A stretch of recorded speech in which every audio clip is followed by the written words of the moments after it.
libertópolis.com.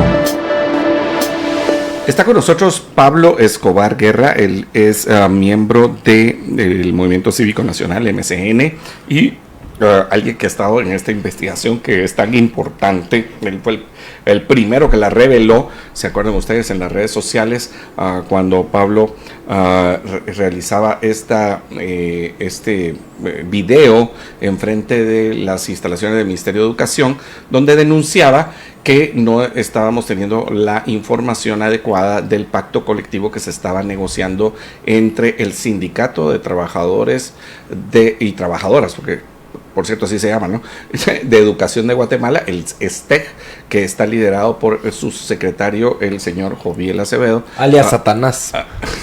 Y alias joder, y alias no sé qué. Bueno, la cosa es que muchos alias, ninguno bueno, por cierto. Entonces, y el ministerio, encabezado por la señora, la licenciada Anabela Chiraca.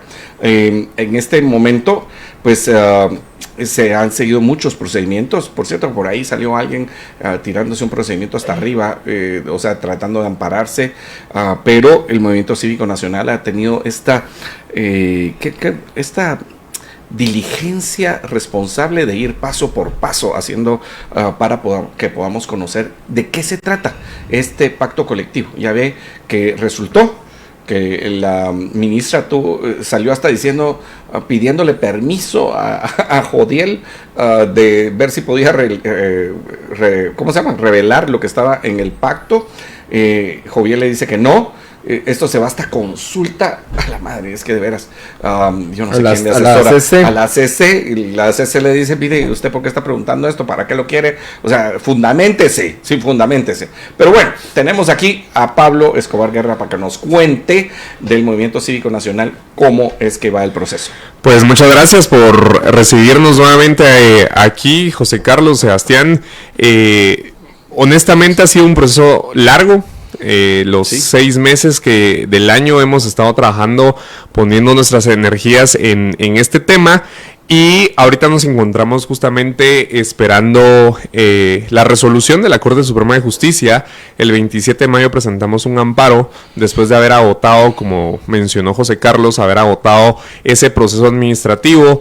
El Movimiento Cívico Nacional inició esto desde enero. Esta causa nace en un diálogo ciudadano con jóvenes y con la exministra María del Carmen Aceña, donde los jóvenes decían, bueno, el tema educativo es importantísimo, pero no sabemos qué es lo que hacen, no sabemos cómo están trabajando, si están mejorando la calidad educativa, y Joviel Acevedo pues durante décadas ha representado pues negociaciones bajo la mesa, y a raíz de ese diálogo ciudadano empieza nuestro trabajo de ir a solicitarle la información al Ministerio de Educación sobre la negociación del pacto colectivo, y ahí nos encontramos justamente con una pared, que es la pared que estamos tratando de romper los ciudadanos, de poder tener acceso a esta información, a ese pliego de peticiones que hace el Sindicato de Trabajadores de la Educación de Guatemala, y no la niega, argumentando que está bajo cláusula de confidencialidad. Nosotros tratamos de agotar todo ese proceso administrativo, presentamos un recurso de revisión siguiendo pues el proceso que establece la Ley de Acceso a la Información Pública, y ahí es cuando nos vuelven a rechazar, resuelven de la misma manera ese recurso de revisión, y entonces ya presentamos nuestro amparo, que es precisamente lo que estamos esperando para que nos entreguen ese pliego de peticiones que los ciudadanos merecemos y tenemos derecho de conocer qué es lo que están negociando con nuestros impuestos, porque al final de cuentas creo que estas negociaciones al final sí se puede ver como representado en dinero y en impuestos de los guatemaltecos. Además, esta semana presentamos, el lunes, tuvimos 2 acciones importantísimas. La primera es que además de, ya que no hemos encontrado la vía judicial, no nos han resuelto a través de la vía judicial, el Movimiento Cívico Nacional buscó la manera de poder tener acceso, y el lunes presentamos una solicitud otra vez al Ministerio de Educación para tener acceso a las actas de la negociación de cada reunión. Claro. Dentro de un proceso de negociación de pacto colectivo se reúnen semanalmente, depende, ¿verdad? Como lo establezcan las partes, pero normalmente se reúnen semanalmente para negociar los artículos y pues empezar a establecer cómo van a quedar estos artículos, y el lunes pedimos justamente las actas de esas reuniones, que no deberían de estar bajo cláusula de confidencialidad, y también el lunes presentamos un memorial para reiterar esa solicitud que hicimos a través del amparo presentado el 27 de mayo para exigirle a la Corte Suprema de Justicia que resuelvan con la brevedad posible, y además que resuelvan siempre apegados a derecho, que claro, en este caso consideramos que es ampararnos a nosotros, otorgarnos ese amparo provisional para poder tener acceso a la información y que el Ministerio no la dé. Mira, Pablo, la Constitución Política de la República establece que todos los actos de los funcionarios públicos, excepto algunos que tienen que ver con la política de relaciones exteriores del país y la política de defensa o seguridad, no recuerdo exactamente, pero alguna de las dos son confidenciales.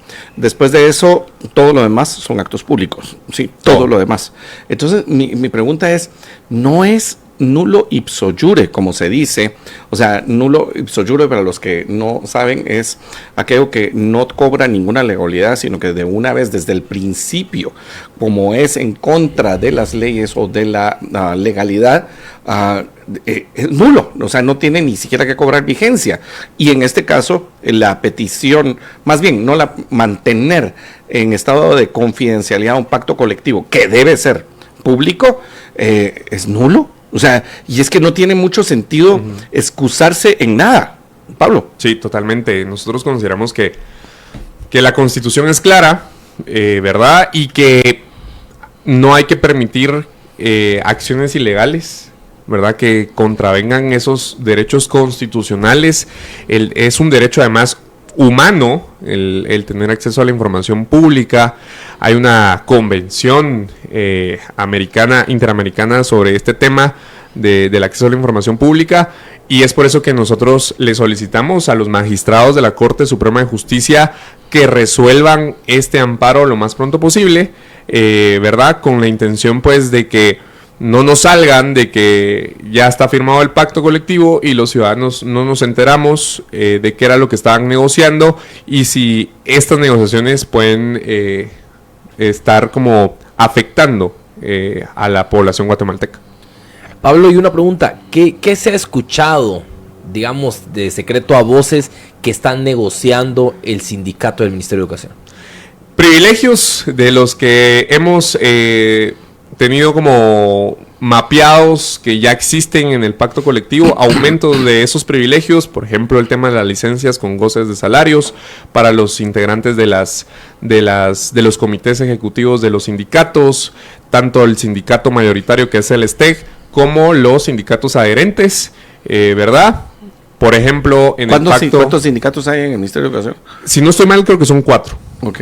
¿Verdad? Está el STEC, que es el mayoritario, y la ley pues manda que se tiene que negociar con el pacto mayoritario.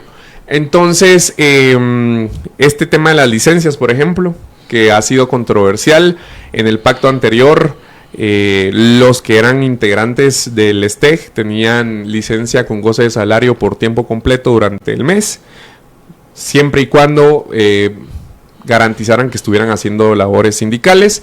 Y los que pertenecen a los sindicatos adherentes tenían 6 días mensuales, ¿verdad? 6 días al mes para poder ausentarse, y eso creemos que va en detrimento de la calidad educativa, porque hay que cuestionarse si se cumplen realmente los 180 días de clases que estipula el Ministerio de Educación. Otro de los privilegios, por ejemplo, el tema de las juntas mixtas, donde se conforma a través de representantes del Ministerio de Educación y sindicato, donde deciden a quién destituyen y a quién no, a quién lo promueven, a quién lo remueven, ¿verdad?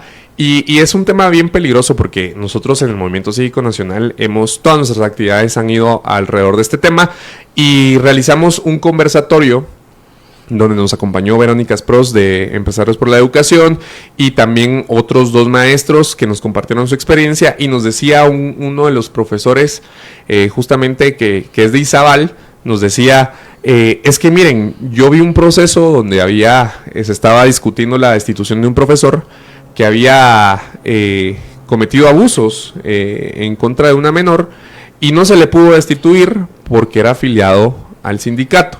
Entonces, o sea, valió madre el RENAS, valió madre. Sí, justamente. Entonces, el tema de la facultad del Ministerio de Educación como ente rector de la educación en el país se traslada a decisiones también del sindicato, cuando debería ser el Ministerio de Educación que tuviera la facultad plena de poder decidir a quién destituyen o no destituyen. El tema, otro de los privilegios que encontramos que probablemente se esté negociando en este pacto colectivo es la inamovilidad de los dirigentes del sindicato. En el pacto colectivo anterior, de verdad, no se les podía destituir, no se les podía iniciar un proceso, siempre y cuando fueran parte del tema de la dirigencia del sindicato, pero además les daban una inmunidad durante los 2 años después de que hubieran dejado sus funciones. Entonces, imagínense. Inmunidad. Así. O sea, no los podían remover. Son inamovibles. Yo soy dirigente. Está en el sindicato y 2 años después. Y dos años después. Entonces, imagínense estos privilegios que existen a través de estas negociaciones. Entonces, son algunas de los privilegios que tenemos mapeados y que probablemente en este pacto colectivo que se va a firmar se estén negociando, ¿verdad? Y ¿cómo ven ustedes la actuación de la ministra de Educación en todo este tema, digamos, de querer hacer las negociaciones transparentes? La ministra de Educación pues ha externado que tiene la intención de hacerlo público, de realmente mostrar esa transparencia. Sin embargo, creemos que pues tiene la potestad absoluta para tomar la decisión y hacerlo. Uh-huh. Sin embargo, que creo que el tema legal a veces es complicado en Guatemala, ¿verdad? Pero no están incurriendo en algún delito. Pues en este momento nosotros creemos que lo que han estado haciendo por parte de negarnos esta información es violarnos un derecho constitucional a nosotros. Pero también te diría yo que hay un delito en contra de la Constitución cuando no revelas la información pública. O sea, no es solamente por la ley de información, o sea, porque la Constitución te dice que los actos son públicos, entonces estás violando la Constitución. Sí, me parecería. Sí. No, y no sé qué piensan ustedes, pero para mí actuar de la ministra es como lo podemos ver en muchas cosas en este gobierno. Mandar la consulta a la CC es la falta de voluntad política de tomar decisiones difíciles, de querer hacer las cosas. Entonces se va a la CC una opinión realmente estúpida que no tenía por dónde. La CC le contesta que nada que ver. Sí, que sea fundamental. No, es que a mí me da risa porque parece respuesta de colegio o de universidad cuando justifica su respuesta. No sé qué, sí. Entonces hay que justificar su respuesta, ¿no? Porque sí, casi, pero es que eso no puede pasar en un juicio en la Corte de Constitucionalidad. O sea, de hecho, en otros lugares, ¿tú sos abogado, Pablo? Sí. Bueno, como abogado lo sabes, que cuando alguien hace un planteamiento equivocado, se rechaza de una vez. Sí. No sé si eso es in limine, pero se rechaza de pleno derecho, porque no lo planteaste correctamente. Aquí la Corte todavía le da la oportunidad de volver a replantear. Es una cosa que no pasa muy seguido. O sea, a ninguno de nosotros nos diría la Corte, mire, venga, replantee su petición. O sea, no te lo dirían. ¡Ay, retranca! Vuelvo a hacerlo, ¿no? Sí, yo creo que no hay que cuestionarnos cosas que son muy obvias, ¿verdad? Ya, lo que ve, no sé, ¿cómo no se juzga, diría Juan Gabriel. JG. Sí, o sea, la Constitución es clara, ¿verdad? Yo no puedo concebir el tema de quien está ahí liderando el tema educativo, el país, que se esté cuestionando todavía lo que está ahí escrito en la Constitución.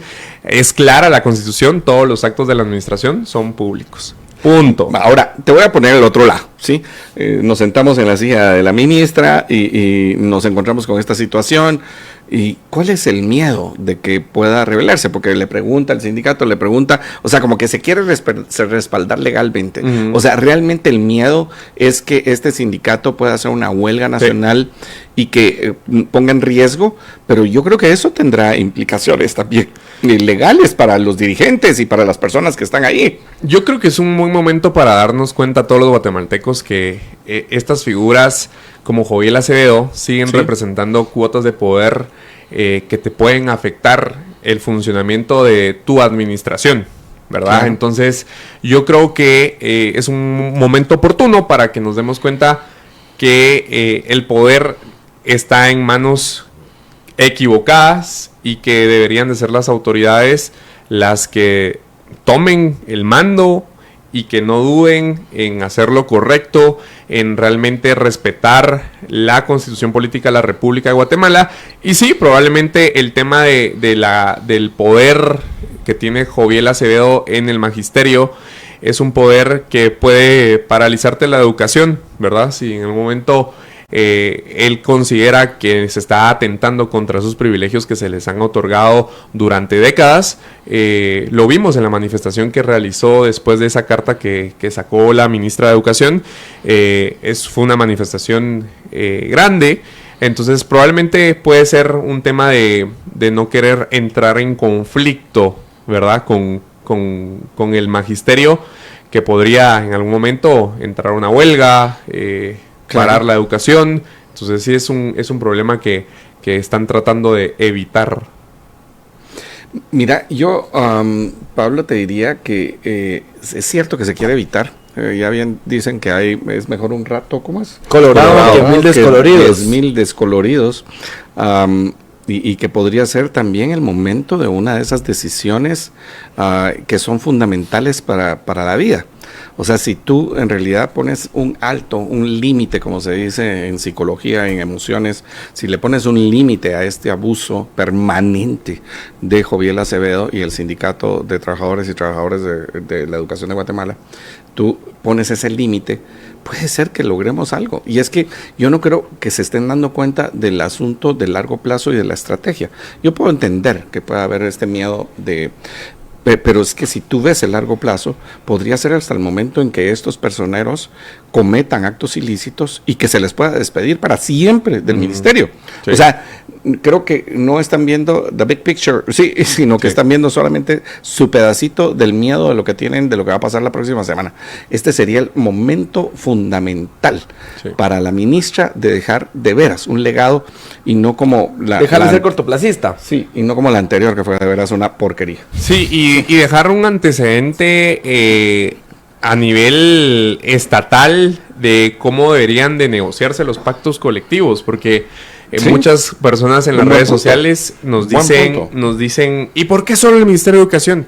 Yo creo que es el inicio de que los guatemaltecos tengamos esa oportunidad de establecer mecanismos adecuados para la negociación de los pactos colectivos a nivel, en todos los ministerios, ¿verdad? En todos los ministerios hay pactos colectivos, unos con más privilegios que otros negociados de manera bajo la mesa, pero sí, es un buen momento. Hay que recordar que a Joviel Acevedo hubo una persona que lo destituyó, una ministra que tomó la decisión. María del Carmen Aceña. Hay que decirlo porque esas cosas hay que aplaudirlas. Total, María del Carmen Aceña lo destituye y después lo regresa el gobierno de la Esperanza. De la UNE, y justamente ahí el abogado que era el asesor del sindicato era medio hermano de Sandra Torres. Sí, que creo que falleció finalmente. Sí. Y justamente... No, o sea, falleció porque... ¿Lo mataron o falleció? No tengo presente. ¿Le dio un ataque cardíaco en la Plaza España o lo mataron? No tengo presente. La cosa es que algo así pasó. Pero justamente esas decisiones son importantes, ¿verdad? No permitir estos abusos. Hay que recordar también que son servidores y funcionarios públicos, ¿verdad? porque hemos visto por ahí también argumentos de decir, no, que esta negociación no se tienen que meter absolutamente nadie, ni los medios, ni la población, es una negociación entre el ministerio y el sindicato y nadie se tiene que meter. Son recursos de los guatemaltecos los que se están negociando. Son funcionarios y servidores públicos los que están negociando. Están con dos temas importantes, Pablo. Uno es con dinero público, o sea, dinero nuestro que nosotros ponemos, número uno, y número dos, que tiene que ver con el futuro, el presente y el futuro de los niños y jóvenes de este país. Sí. Y del trabajo y las posibilidades, las oportunidades para todos estos jóvenes. O sea, no es, como dirían por ahí, no es nomás. No es nomás. O sea, de veras es algo trascendental. Y entonces no puede ser que piensen que ellos están blindados y que lo pueden hacer solitos y que no estamos nosotros involucrados. Y si queremos hablar del futuro de la educación, tenemos que tener acceso a lo que están negociando. Claro, no podemos hablar del futuro de la educación si no sabemos qué es lo que están haciendo. Es un momento oportuno para hacerlo. Si bien es cierto, la pandemia vino a afectar más la calidad educativa, que ya estaba en detrimento, estaba mal. La pandemia vino a hacer destrozos con el tema educativo también. Y es una oportunidad para mejorar la educación, ¿verdad? Es increíble el tema de la educación, la calidad educativa, el tema también de cómo los niños también dejan las escuelas, ¿verdad? No se le está dando seguimiento a eso. Y es importante la educación en Guatemala, es uno de los pilares fundamentales de una verdadera república, y es por eso que nosotros hacemos énfasis en que tenemos que involucrarnos todos los ciudadanos. Es un buen momento para generar un diálogo nacional sobre el futuro de la educación, pero no lo podemos hacer si nos están cerrando la puerta, si nos están negando información que es importante y que nos incumbe a todos. Pablo, una pregunta. ¿Qué esperan ustedes o qué proyectan ustedes de la Corte Suprema de Justicia en cuanto al fallo y en cuanto al tiempo? Nosotros esperamos de la Corte Suprema de Justicia que nos otorguen el amparo provisional. Consideramos que agotamos todo lo administrativo, el proceso administrativo, cumplimos con los principios de la acción de amparo, entonces consideramos que nos lo otorguen lo más pronto posible. Y con eso se le ordene al Ministerio de Educación entregarnos esa información, ese pliego de peticiones, esa propuesta que hizo el STEG al Ministerio de Educación para conocer realmente qué fue lo que pidieron, ¿verdad?